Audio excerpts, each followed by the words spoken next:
Потребно е ревидирање на наставните програми за учениците со посебни потреби кои учат во средните државни училишта, сметаат наставниците од Штипското училиште Искра.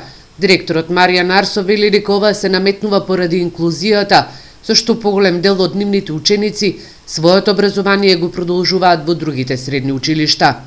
Остануваат ученици кои што имат повеќе попречености и во зависност од попреченоста на учениците, нормално е и да во текот на наредните години да се менуваат секвентно символично дел од наставните програми, зависно од состојбата на учениците кои што понатаму ќе доаѓаат во следните учебни години.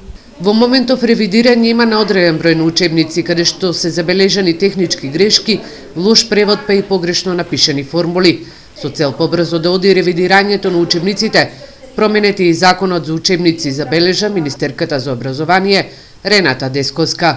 Сакаме да исчистиме што е можно повеќе од неточностите од грешките кои што се содржани во учебниците со цел учениците да имаат соодветен наставен материјал.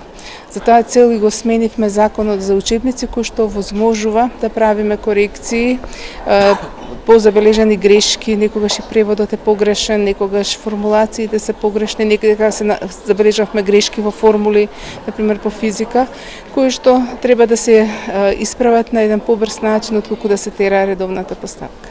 Штипското средно училиште Искра засега поголеми инвестиции очекува преку швајцарска донација. Во текот на оваа година министерката Десковска најави дека преку програмата за работа Министерството во Штип ќе се реализира промена на столаријата во основното училиште Тош Арсов, каде што за овој проект се предвидени околу 12 милиони денари.